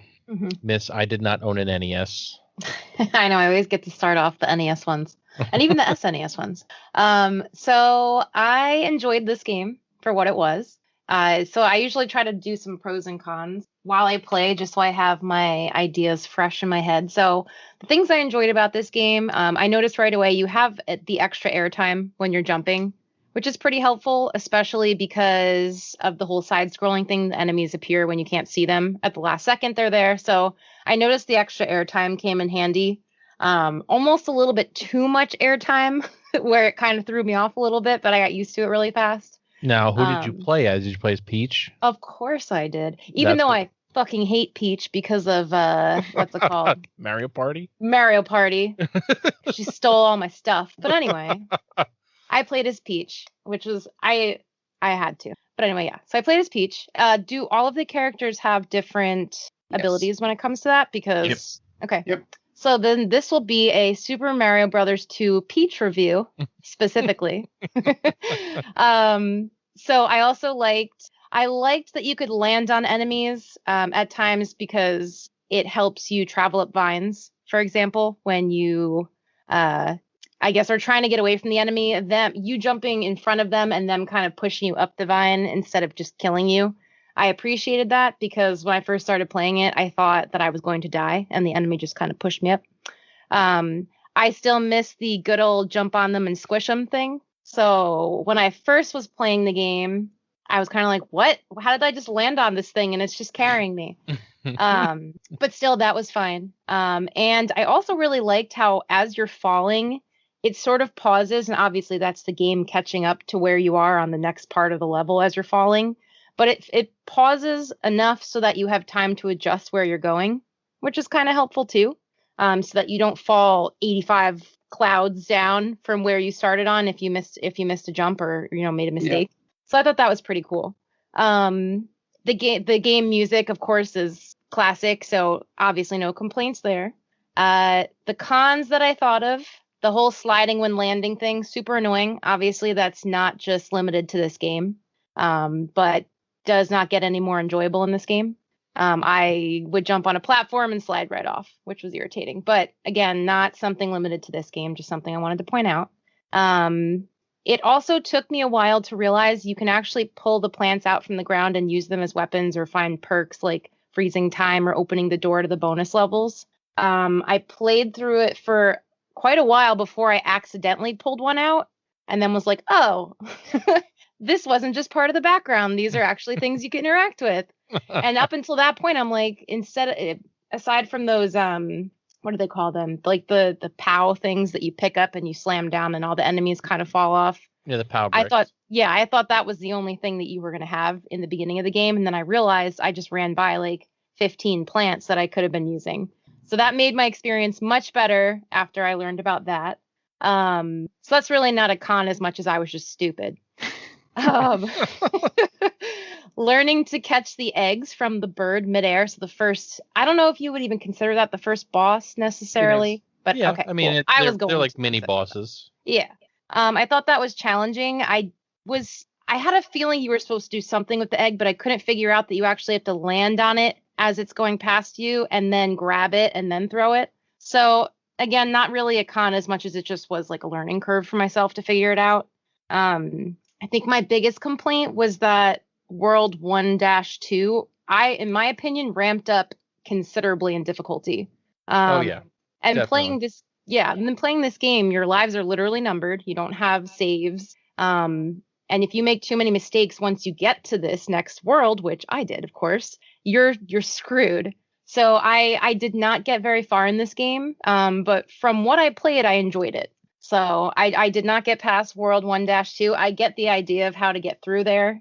But I had no interest in continuing it at that time.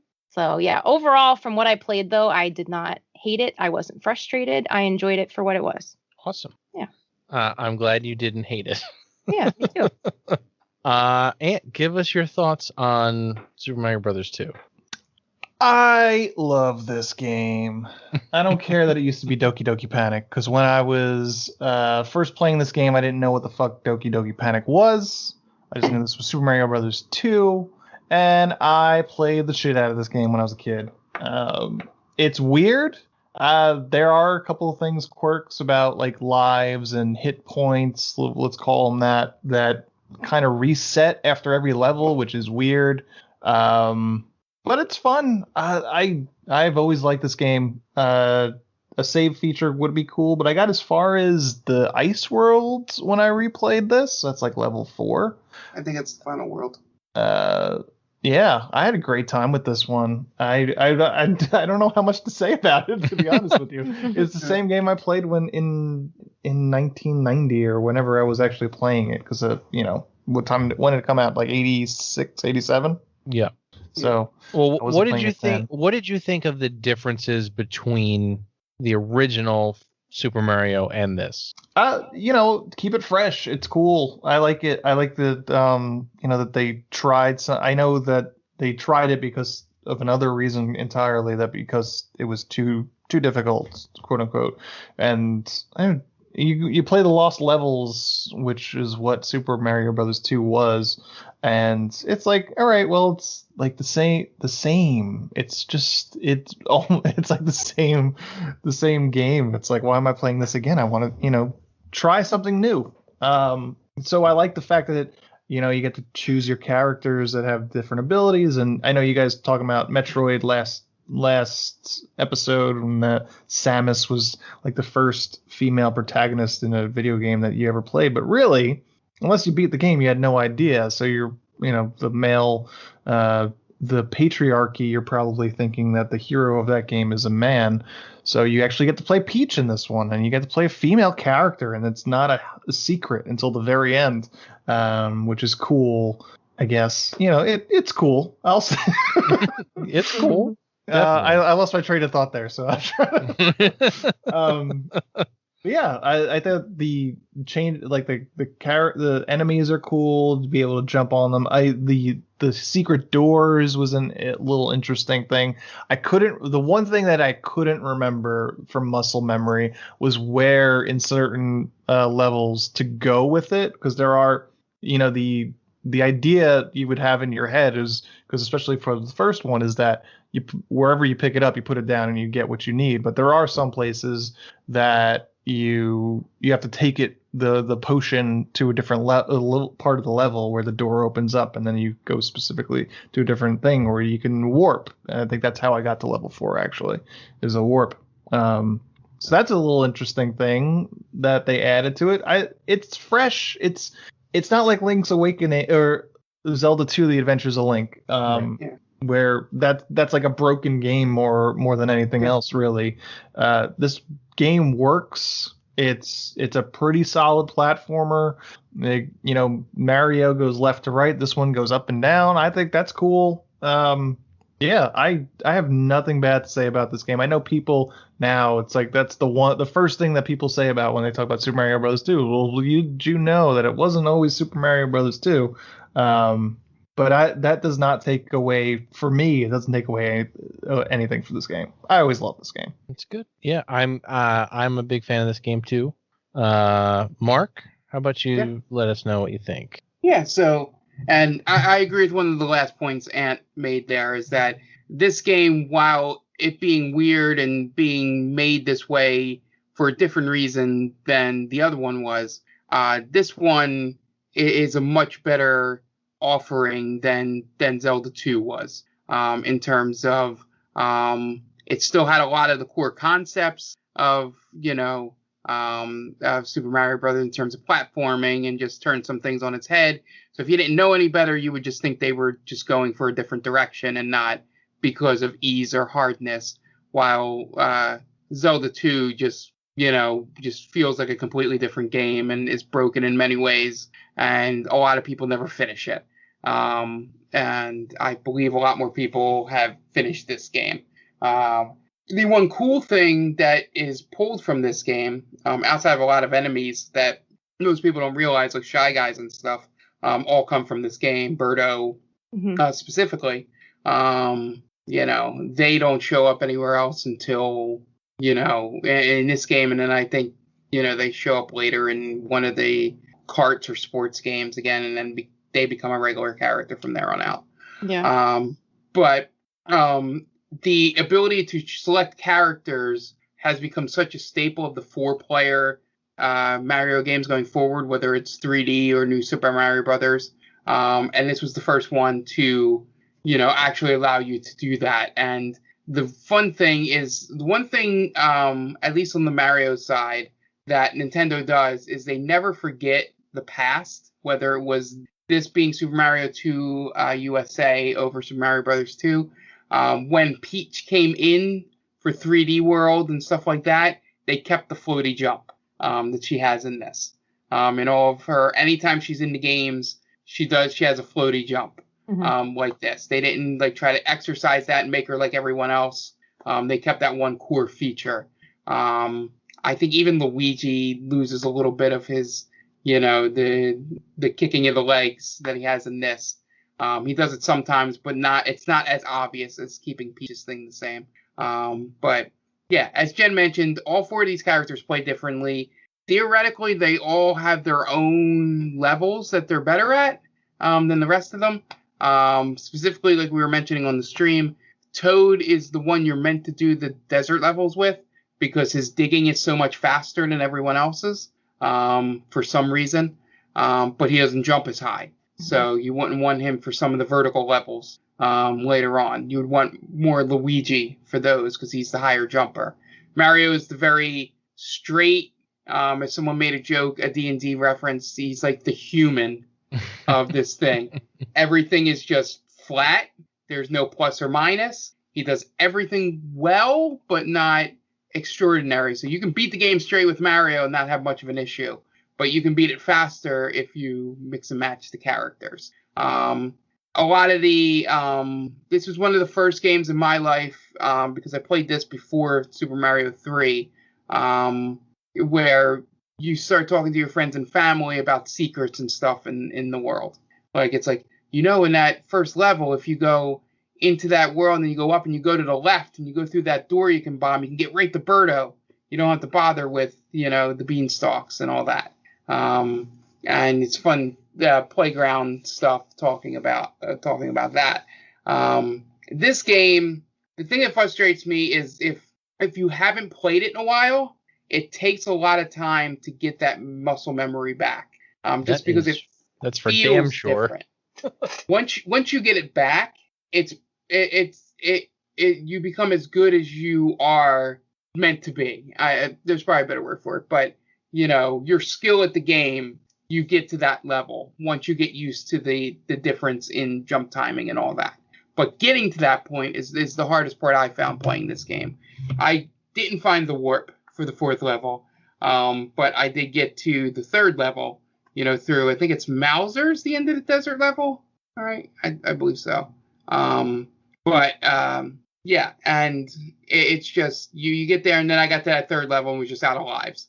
I think I made it to the Edge World once in my whole life, and non-warp situations. Just like in Super Mario Brothers 3, I've only made it to levels 7 and 8 straight through without whistles, only like once or twice in my life.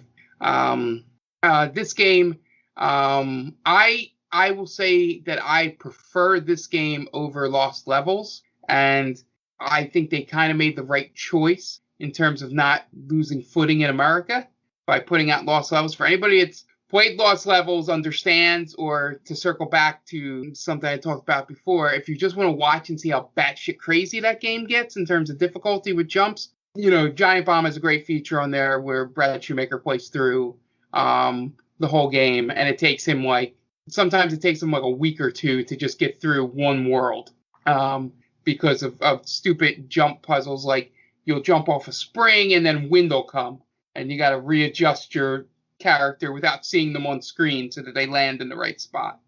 So by picking a game like this, having it be weird and stand out, especially it was a blue box, if I remember.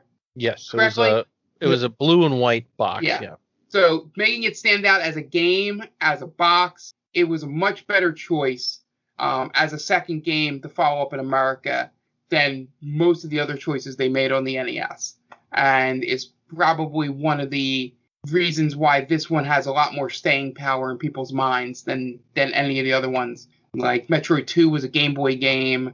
Zelda 2 is, most people don't even mention it when they talk about Zelda games much. So the fact that this one, you could find a good percentage of people that will say this was their first Mario game, and it's the one sometimes they prefer. It's just saying something for a game that really was just created because the Nintendo of America thought Americans were baby gamers, essentially, to boil it down to something. Let's be honest. If we got Lost Levels as Super Mario Brothers 2, Mario might not be the character he is in America. Yeah. Because people would have freaking hated it. Yeah, exactly. I mean, Lou Albano would have been out of work, and we would have we would have been, he would have had to go back to Vince, and who knows what might happen to the captain. It would not That's have all been that really matters. Yeah. Honestly, that's all. That is my whole point. All that talk about Super Mario Brothers 2 is just it helped Lou Albano, and that's all I care about. So Super Mario Brothers 2 for me was one of those games that I never owned as a kid. We had 1 and 3. I had cousins that had 2, which we would play all the time when I'd be there, just because of the switching characters aspect. So we could be like, oh, I want to be this character, you can be this character, and we'll switch between levels and things like that, which I thought was pretty cool as a kid, and now as well. It just gives you more options when you're playing. which is as dumb as that sounds, you didn't have those options back then. They didn't really exist. So to have the ability to play as Peach, to play as Toad, even like nobody would have ever thought, oh, I want to play as Toad. But if you play the game right, you need Toad. But yeah, I like that it's also a vertical game. Super Mario Brothers 1's very horizontal, obviously. The whole levels are horizontal, but in Super Mario Brothers 2, a lot of the levels will go horizontal, but then all of a sudden you have this vertical stage, which they've also brought into newer games. They've brought those vertical sections to certain levels, and it really helped expand the play style of Super Mario Brothers. And even though it wasn't actually a Super Mario Brothers game, it did a lot of stuff for the franchise going forward. And I think it deserves a lot of credit for that. And Nintendo of America deserves a lot of credit for requesting that we have a different game than Japan. I really enjoyed it. Even though I sucked at it on stream, which I think I figured out what the problem was. I was using a wireless controller with a platformer, and that's never a good idea. So I think that was part of my problem. I went back and wired up a controller, and things felt a lot better. So I'm going to blame it on that and being on stream. So if you watch the stream, that's why I was doing so poorly. But overall, I had fun. It's definitely a recommended game to play if you're a platformer fan. It's on Switch Online, but I guess before I go gloating about it, let's get everybody's scores. Ant, we'll start with you. Well, Super Mario and Super Mario 3 are easy 5s on 5. So this has to be at least a 4, right? This 4.5 for me. All right. Jenny? So yeah, overall, I thought the game was really fun, easy to pick up. I do see myself being happy to randomly pick it back up and play it. I don't have that Bionic Commando drive for this game. I overall had a lot of fun with it. I'm going to give it a 3.5 out of 5. Okay. Mark? Yeah, so I'm definitely with Ant, 4 out of 5 for this. The only thing that keeps it from a 4.5, in my opinion, is, and this is something Anthony has heard multiple times on movie stuff, is ultimately I think the game's kind of too short, in the sense that you could add a level or two to this and still get enjoyment. There's not as much. They do the variety, but you could do a lot more with the weirdness in this world if you add a 5th or 6th level or even more than they had. But I think they were in such a rush to try to capture the people that bought Super Mario 1 that they just used the boilerplate for Doki Doki Panic, and just went with as many levels as that had. So yeah, 4 out of 5. It's definitely one of those games that, while may not make like many like top 10, top 20 lists of all time, and a lot of outlets, will be a game that you mention it to someone that plays video games, and they'll be like, "Oh yeah, that weird game, where you picked up vegetables and threw them at things." It's just a game that just stands out on its own. Whether you think it's good or not, it does leave an impression. Yep, I totally agree. I'm going to give it a 4 as well. It definitely was a game that I feel everybody should play at some point. It's not as good as Super Mario Brothers 1 or 3, just because it's not technically Super Mario Brothers, but at this point it is. And I just feel like you should play it to see the evolution of Super Mario Brothers. There's a lot of, like we said, there's a lot of stuff that actually came out of this game, and it's fun to see where the franchise came from. So if you have not played it, it's on Switch Online. Go check it out. You don't even have to purchase it. See how easy that is? And I know probably most people these days have a Switch at this point, if you're listening to this podcast. If not, there are other more gray areas to be able to play it. I won't mention any, but it's very easy to find and play these days. So, with all of that out of the way, let us spin the wheel.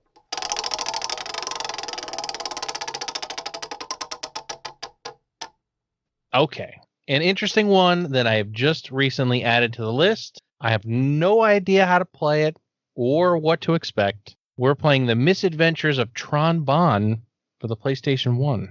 So this game is kind of a spin-off to Mega Man Legends, which was a weird 3D Mega Man game, which was like an RPG action-adventure game. And this is a spin-off. So I don't know much about it. I know that it is super expensive if you go on eBay and try to find it right now, which is one of the reasons I bought it, because I bought it in a panic when they said the PlayStation Store was shutting down. So you don't even have the hard copy to go sell it to buy more Dogecoin, huh? No, I don't, unfortunately. Fortunately not. But I think this should be interesting. I don't know anything about it, so I hope you're ready for me to discover this game on stream on Monday. Or today when you're listening to this. Yeah. All right. I guess before we get out of here, Ant, you want to plug your stuff? Yeah, real quick. They Call This Movie. You can find us anywhere you get your podcasts. They Call This Movie. We watch shitty movies. The last one we released was Barbarella. We have another one coming out this Thursday. So check us out basically wherever you get your podcasts. And we are themaindamie.com, where we post all our shows, and that's our socials for Twitter and Facebook and Instagram. Search The Main Damie. And we're on TikTok for They Call This Movie, and we're posting shit there too. So that's it. Awesome. Mark, you want to let everybody know about Stranger Damies and everything coming up with that? Yes, Stranger Damies is our D&D podcast. Episodes air every other Wednesday. We stream the games live over on our sessions over on our Twitch channel. Which is twitch.tv/GameVaultPod, every other Friday. So there'll be a session coming up this Friday, and then every 2 weeks after that. So just be sure to check it out. We're on Instagram and Twitter at Stranger Damies. Feel free to send fan art, questions, anything you want to the social medias, and we'll be sure to either have it prominent on the stream or answer your questions in a Talking to Strangers episode. So be on the lookout for that. And I just realized today when signing off for a Game Vault Pod stream that I probably should start putting the videos up on YouTube, because people are way behind if they try to catch up on the sessions as they come live compared to the audio ones. So I may need to do that over the weekend. So when you're hearing this, hopefully there'll be a bunch of random episodes over on the YouTube channel, which is just search Stranger Damies on YouTube and you should be able to find it. We need to get to those 100 subscribers so that we can get a vanity URL. So try and help us do that there. All Jen, right. the streams. Yeah. So, as we always say, we pretty much stream 6 days a week. So, we try to cover things that everyone will enjoy. So, tonight, if you're listening to us as this podcast has dropped, tonight is Retro Roulette with Mark and Tom. So, please tune in for that. It's usually around 9 p.m. Eastern time, but our Twitter account is normally the best place to go if you want to find out exactly when we're going live any day of the week and what we're playing as well. Every other Monday that our podcast does not drop, Tom continues his playthrough of Suikoden, so it is currently Retro Mondays with Tom. Tuesday is our only set day off every week. So unfortunately, we are not around on Tuesdays, but Wednesdays we come back for Apex After Dark, where the three of us play Apex Legends and slowly but surely get better at it. So that's a fun time for the most part. Thursdays is jam-packed. So we have Dan playing Breath of the Wild, usually around 7 p.m. Eastern time, and then Mark picks up the stream at 9 p.m. Eastern time for Paper Markio, where he plays through Paper Mario. Both games are very fun to watch on stream. Then Fridays and Saturdays are a little bit different than they used to be. So as we mentioned, Fridays, every other Friday is going to be a live Dungeons & Dragons session with Stranger Damies. And normally we record our podcast on the alternating Friday, so it will be a streaming day off for us then as well. So Saturday would normally also alternate with Friday. So whenever we're doing Dungeons and Dragons on Friday, Saturday will be a stream where usually it's myself and either Jonathan playing Monster Hunter Rise, or it's me and Mark playing through DBD. So again, just keep an eye out for our Twitter account to announce exactly what we're doing on those kinds of grab bag days. And then Sunday is Breath of the Wild again with Dan. And then we're back on Monday. Awesome. Yeah, lots of stuff going on. Lots of stuff to keep us busy. It's just a crazy time because we're all have something going on, and games are just about to start being released. It's almost that time. June. It's coming. Yep. So before we get out of here, I just wanted to mention that we are an affiliate of Stone Age Gamer. If you have any need for retro console accessories, controllers, cables, power supplies, pretty much anything you could think of, check out their store. You can check it out through the link in the description of the podcast. And if you use that link and purchase something, it gives us a little kickback anytime you use it. It allows us to make these podcasts and streams better, and ultimately makes a better product for you guys to listen to. So I want to thank Ant for coming to hang out with us. Really appreciate your input on Legend of Zelda and all other things tonight. Yeah, sorry I made this a super long episode. Listen, they're all super long. So it's not just you. So everybody out there, hope you're staying safe. Be nice to each other.